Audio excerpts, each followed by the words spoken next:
हिम्मत तो देखो दीपा की बहू की। अरे सारे ससुराल वाले सामने बैठे थे और वह सबके सामने स्टेज पर फूहड़ गानों पर नाच रही थी।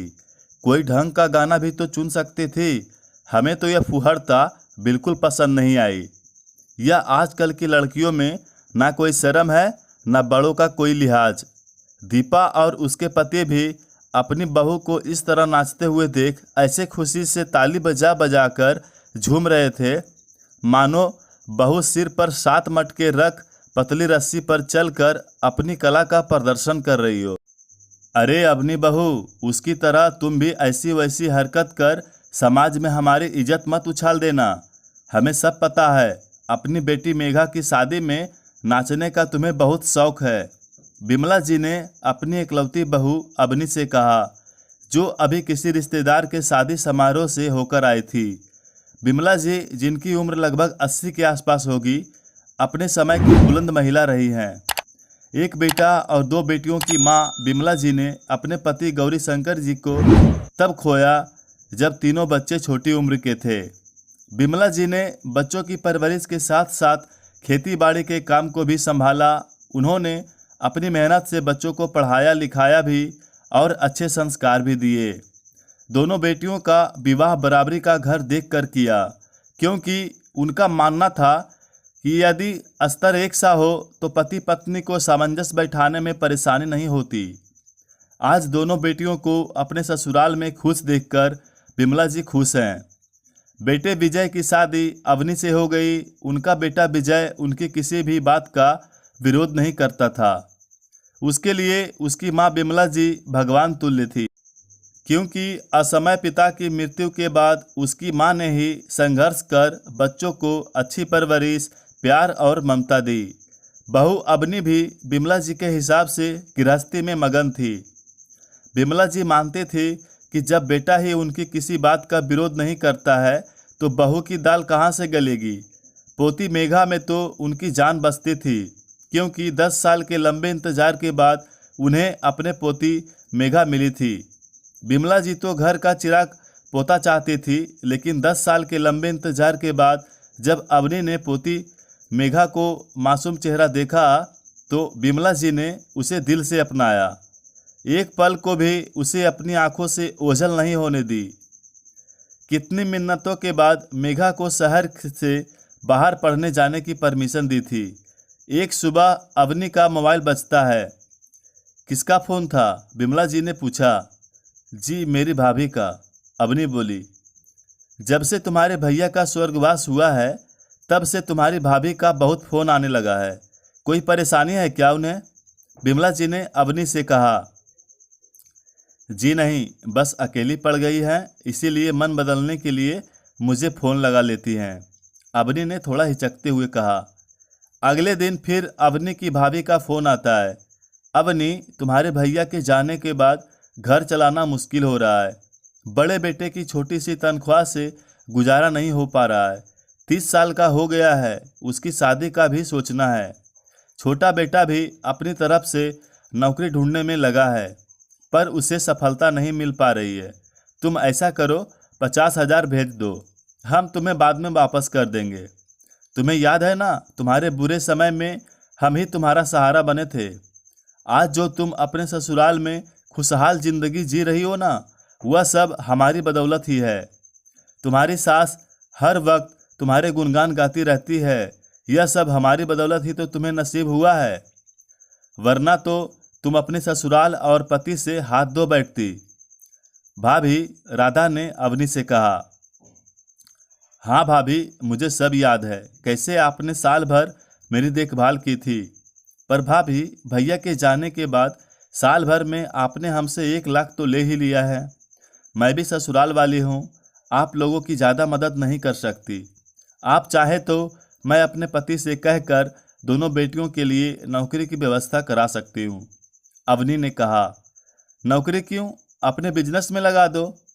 सब्जी भाजी अनाज का होलसेल का बड़ा व्यापार है आप लोगों का। अब कल को मेघा तो ब्याह कर ससुराल चली जाएगी, विजय जी का भी शरीर कब तक साथ देगा। फिर इतने बड़े व्यापार को संभालने वाला भी तो कोई होना चाहिए, भाभी ने कहा। अवनी ने जवाब में कुछ नहीं बोला और फोन रख दिया। रात को एकांत में अवनी अपने पति से कहती हैं, सुनिए, अब समय आ गया है, हमें मेघा को सच बता देना चाहिए। कैसा सच? पति ने पूछा। वही सच जो समय की गर्त में दब गया है, अवनी ने कहा। पर माँ इस सच को स्वीकार करेंगी? विजय जी ने कहा। उन्हें करना ही होगा, अवनी ने कहा। दोनों पति पत्नी ने सारी रात चिंता में जागते जागते काट दी। अगली सुबह बिमला जी खुशी खुशी कहती हैं, बहू आज कुछ मीठा बनाओ, हमारी मेघा बिटिया के लिए रिश्ता आया है, अच्छे घर परिवार से है। मेरी बहन कल्पना का देखा हुआ भला परिवार है। 2 दिन बाद लड़के वाले हमारी मेघा को देखने आने वाले हैं। बिमला जी एक सांस में उत्साहित होते हुए सब बोल पड़े। पर माँ, यह सब अचानक, हमें तो आपसे जरूरी बात करनी थी, अवनी ने कहा। तभी दरवाजे पर दस्तक होती है। अवनी ने दरवाजा खोला। सामने उसकी भाभी का बड़ा बेटा पवन था। प्रणाम बुआ जी, पवन ने अवनी के पैर छूते कहा। उसको देखकर अवनी को जरा भी खुशी नहीं हुई। और कैसे आना हुआ पवन? अवनी बोली। वो माँ ने मुझे फूफा जी से व्यापार का काम सीखने भेजा है। अब से मैं यहीं रहूँगा। अगर आप या फूफा जी मुझे जाने को कहेंगे तो मैं मेघा और दादी जी को 24 साल पुराना राज बता दूंगा, पवन ने निर्लज्जता के साथ कहा। अवनी ने कमरे से अपने पति सास और मेघा को बुलाया और कहा, माँ जी और मेघा, आप आराम से बैठिए, हमें आपसे ज़रूरी बात करनी है, अवनी ने कहा। बहू, क्या कहना चाह रही हो तुम? जरा जल्दी कहो, बिमला जी ने कहा। माँ जी, मेघा को मैंने जन्म नहीं दिया है, हमने इसे अनाथ आश्रम से गोद लिया था, अवनी ने कहा। बिमला जी और मेघा के पैरों तले जमीन खिसक गई। आपकी जिद के कारण से छुपानी पड़ी। याद है आपको, हमें शादी के बाद 10 सालों तक माता पिता बनने का सौभाग्य प्राप्त नहीं हुआ था। घर को बारिश न देने के कारण आप अवनी को मानसिक रूप से कितना प्रताड़ित करती थी। आपने मेरे सामने दूसरी शादी करने का दबाव तक दे डाला था। मेरे लिए रिश्ते तक तलाशने लगी थी। आप तो केवल हमारा ही बच्चा चाहती थी। आप बच्चा गोद लेने के सख्त खिलाफ थी। मुझ में आपके खिलाफ जाने की हिम्मत नहीं थी और ना ही अवनी के साथ अन्याय करना चाहता था। इसीलिए मैंने एक युक्ति निकाली, अवनी के गर्भवती होने की झूठी खबर उड़ाई। विजय ने कहा तो सब अतीत में खो जाते हैं। माँ, खुशखबरी है, आप दादी बनने वाली हैं। हम अभी ही डॉक्टर के पास से होकर आए हैं, लेकिन डॉक्टर के कहे अनुसार अवनी को पूरे आराम की ज़रूरत है, नहीं तो बच्चे के जन्म के समय समस्या हो सकती है, बच्चों को नुकसान भी पहुंच सकता है। विजय ने बिमला जी से कहा था। अरे, यह तो बहुत बड़ी खुशखबरी है, भगवान ने मेरी सुन ली। पर यह साथ साथ कैसी परेशानी आ गई? बेटा, हमें तो बहू और हमारा पोता दोनों ही सही सलामत चाहिए। ऐसा करो, बहू को उसके मायके भेज दो, वहाँ उसकी अच्छी तरह से देखभाल हो जाएगी। बड़ा शहर है, घर में माँ पापा भाई भाभी सब हैं, बीच बीच में तुम मिलकर आ जाना, बिमला जी ने कहा। विजय और अवनी को तो यही चाहिए था। अवनी मायके चली जाती है, वहाँ मायके में माँ पापा भाई भाभी उनके बच्चे सब उसके राज के राजदार थे। वहाँ अवनी पूरे 9 महीने गर्भवती महिलाओं की तरह रहती, ताकि आस पड़ोस रिश्तेदारों को किसी प्रकार का शक न हो जाए। पूरे 9 महीने होने पर अवनी विजय ने अनाथ आश्रम से एक दिन की बच्ची गोद ली, जिसे कोई अनाथ आश्रम में छोड़ गया था। बिमला जी को सूचना दी गई कि अवनी ने बेटी को जन्म दिया है। बिमला जी को तो पोते की उम्मीद थी, पर 10 साल के लंबे इंतजार के बाद बहू की गोद भरी है और पोती उनके बेटे का ही अंश है। यह सोचकर बिमला जी ने पोती मेघा को दिल से अपना लिया। अवनी ने बिमला जी को कई बार सच बताने की कोशिश की, लेकिन हर बार विजय उसे ऐसा करने से रोक देते थे। जब तक अवनी के माता पिता और भाई थे, 24 साल पुराना राज ही बना रहा। पर भाई के जाने के बाद आर्थिक समस्या से जूझती उसकी भाभी ने अवनी के सामने मदद का हाथ फैलाया। अवनी ने उनकी हर संभव मदद भी की, पर अब भाई के बच्चे राज छुपाने के बदले अवनी और विजय से बहुत कुछ पाने की उम्मीद रखने लगे थे। आज अवनी और विजय ने अपनी मां के सामने मेघा की सच्चाई रख दी। बेटा, मुझे कभी नहीं लगा कि मैंने तुम्हें जन्म नहीं दिया। तुम्हारी हर तकलीफ में हमारी आंख से आंसू बहे और तुम्हारी हर सफलता में हमने दिल से जश्न मनाया। हम तो भूल ही गए थे कि हमने तुम्हें गोद लिया है। क्या तुम्हें कभी लगा कि तुम हमारी संतान नहीं हो, या हमारे प्यार में तुम्हें कहीं कोई कमी दिखाई दी? अवनी ने मेघा से पूछा।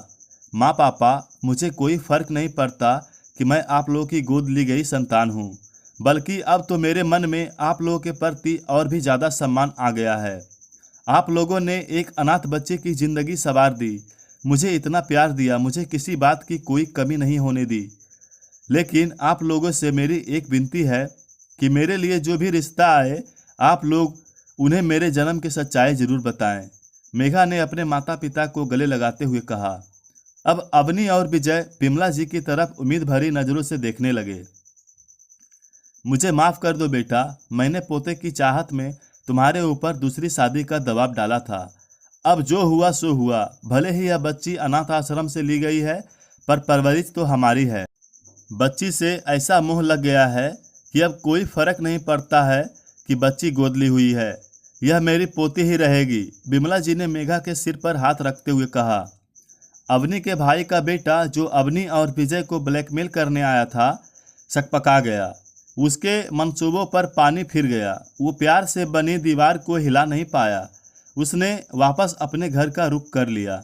दोस्तों, अब हमें संकीर्ण मानसिकता से ऊपर उठना होगा।